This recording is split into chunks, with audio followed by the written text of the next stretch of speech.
Hello dear students, कैसे हो? सब ठीक है ना? देखो, हमने तो स्टार्ट कर लिया है some basic concepts of chemistry. उसमें से लॉज देख रहे हैं जो कि टोटल 5 लॉज, और उसमें से स्टडी ऑलरेडी एक किया है। तो दूसरा वाला लॉ कौन सा है? देखो, लॉ ऑफ डिफाइनाइट प्रोपोर्शन। ठीक है, लॉ क्या है? तो लॉ ऑफ डिफाइनाइट प्रोपोर्शन। जैसे पहले लॉ के लिए देखा था, उसका साइंटिस्ट का नाम, मतलब फर्स्टली किसने इंट्रोड्यूस किया, उसके स्टेटमेंट, एग्जाम्पल एंड फाइनल, वैसे ही इस लॉ का भी हम कंप्लीट करेंगे। इस लॉ में देखो, ये जो लॉ है ना, लॉ ऑफ डिफाइनाइट प्रोपोर्शन, इसको ही बोलते हैं लॉ ऑफ कांस्टेंट प्रोपोर्शन। ठीक है, ये रहा अपना फर्स्ट पॉइंट, जहाँ ताकि आपको अगर ऑब्जेक्टिव में ऑप्शंस भी आते हैं, instead of definite proportion constant proportion is there, then that is nothing but the same one. Okay, now firstly who discovered this law और who firstly introduced this law? Is firstly introduced by Joseph Proust. So scientist name is Joseph Proust. ठीक है, अभी third point कौन सा आता है? वो है अपना स्टेटमेंट, जो कि हमें ध्यान में रखना होता है। तो स्टेटमेंट क्या है? देखो, अगर इसके पहले मैं आपको एक जनरल एग्जांपल देके बोल देती हूँ। ठीक है, जैसे कि देखो, हमें क्या चाहिए, ये एक क्या है तो प्लेस है। यहाँ पे एक हम बोल सकते हैं, यहाँ पे अपना होम है, यहाँ पे अपना कॉलेज है।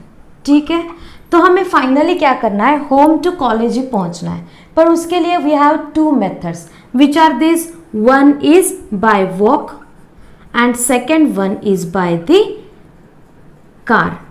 ठीक है, 2 ऑप्शन है, मतलब whatever may be the source, but we are getting finally, we are reaching finally at the same place. That logic you have to apply for this statement. Now see how to apply this logic for this statement. अभी पहले देखो statement क्या है। Statement है whatever may be the source of whatever may be the source of compound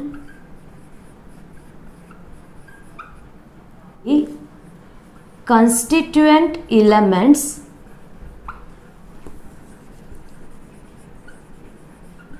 is present in that atom, present in that compound,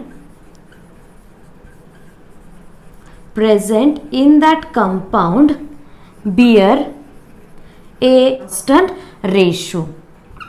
That is but the statement of this law of definite proportion. मैंने क्या बोला इसका statement? देखो, whatever may be the source, मतलब कहाँ से मिल रहा है ये doesn't matter, पर उसका जो हमें कंपाउंड में जो एलिमेंट रहेंगे के साथ रेशो रहेगा, वो कैसे रहेगा? तो वो कांस्टेंट रेशो रहेगा। जैसे कि देखो, अगर हम कंसिडर करते हैं H2O, H2O में रेशो क्या रहेगा? हाइड्रोजन 2, ऑक्सीजन 16, मतलब 1:8। ये वाला जो रेशो है, कैसा भी वाटर हो, कहाँ से भी, मतलब लैब में प्रिपेयर करो, नेचुरली मिलने वाला हो या फिर कैसा भी हो, पर उसमें क्या रहेगा? तो उसका कॉमन क्या रहेगा? रेशो वो कांस्टेंट रहेगा। जैसे कि देखो, कार्बन मोनोऑक्साइड, इसमें अगर कंसिडर करते हैं 12:16, मतलब कार्बन का मास 12, ऑक्सीजन का मास 16, तो उसके हिसाब से ये क्या रहेगा? 3:4, मतलब कार्बन मोनोऑक्साइड कैसे भी बने, कहाँ पर भी बने, पर उसका एलिमेंट्स का जो एक दूसरे वो कैसे है? तो कांस्टेंट है। समझ में आ गया? तो यहाँ पे हमने कंप्लीट कर दिया है को हम क्या बोलते हैं, उसमें से किसने इंट्रोड्यूस किया और उसका स्टेटमेंट। अभी हमें देखना पड़ेगा उसका एग्जाम्पल। ठीक है, एग्जाम के लिए मैं बोल देती हूँ, जैसे कि मैंने ये बोल दिया ना, वैसे एक एग्जाम्पल कंसिडर करते।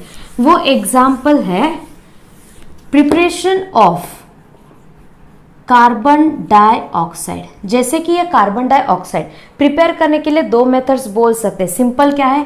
When carbon is combined with oxygen और when burning of carbon in presence of oxygen, there is a formation of carbon dioxide will takes place. And second method is that when calcium carbonate is heated, at that time it gives quick lime, that is CaO. Along with that it gives CO2. See, what is the source for first CO2? That is the carbon and oxygen. What is the source of the second CO2? Means that calcium carbonate. Means whatever may be the source of compound, the constituent elements consist or contains the constant. तो यहाँ पे हमने complete कर दिया एक example. इस पे अगर क्वेश्चन देखते हैं तो क्वेश्चन कैसे पूछा जाएगा, देखो यहाँ पे आएगा if one thing as we know that this carbon question will be like that carbon dioxide is prepared by heating carbon in presence of oxygen as well as from the calcium carbonate. At that time which law is illustrated? That time they will give 4 options to us. We have to select the correct option. One trick you can keep in mind that for the definite proportion different sources are there. These are the different sources but we are getting the same product. So different sources, यहाँ पे इतना ही ध्यान में रखना है। Statement हमें यहाँ पे ऑब्जेक्टिव के लिए नहीं चाहिए। सो ऑब्जेक्टिव के लिए क्या ध्यान में रखना है? Different sources but same product. और जो हमने पहले वाला देखा ना उसके लिए शॉर्ट में क्या रख सकते हैं? Mass of reactant is equal to mass of product. ये कहाँ से आया? Law of conservation of mass में ध्यान में रखना है, डिफाइनाइट प्रोपोर्शन में ये ध्यान में रखना है। ठीक है, ये 2 लॉ के रिलेटेड मैंने 2 ट्रिक बोल दिया, आपको ध्यान में रहे कि कौन सा एग्जाम्पल किस लॉ के लिए एप्लीकेबल रहेगा। अभी हमारा नेक्स्ट पॉइंट जो रहेगा वो कौन सा है? तो लिमिटेशंस। अभी लिमिटेशंस में क्या आएगा देखो, इसके लिए 2 लिमिटेशंस है। ठीक है, first limitation is related to the isotopes. Isotopes मतलब क्या है इसके लिए फिर से बोल दूंगी, आइसोटोप वाला पॉइंट एक बार देख लीजिए, ऑलरेडी हमने वो बना दिया है। ठीक है, तो फिर भी यहाँ पे शॉर्ट में बोल देती हूँ। आइसोटोप्स मतलब जिसका एटॉमिक नंबर सेम होता है पर उसका मास नंबर क्या होता है? तो वो डिफरेंट होता है। ठीक है, तो उसके लिए अगर हम कंसिडर करते हैं कार्बन, कार्बन के 3 आइसोटोप्स है, कार्बन 12, कार्बन 13, कार्बन 14। ठीक है, अभी जैसे कि carbon dioxide, generally carbon dioxide में हम क्या रेशो लेते हैं? देखो, कार्बन का 12, ऑक्सीजन का 2 था, मतलब 16 2 जा 32। इसका रेशो क्या आ जाएगा? 3:8। ये रेशो इस ओरिजिनल कार्बन डाइऑक्साइड जो कि हम कॉमनली यूज करते हैं। पर अगर इसी कार्बन का आइसोटोप्स कंसीडर कर दिया तो उसका रेशो क्या आ जाएगा? देखो, कार्बन एंड डाइऑक्सीजन वाला जो ऑक्सीजन उसका क्या आ जाएगा? 30:32। इसके बारे में क्या हो जाएगा? Carbon oxygen 14:32।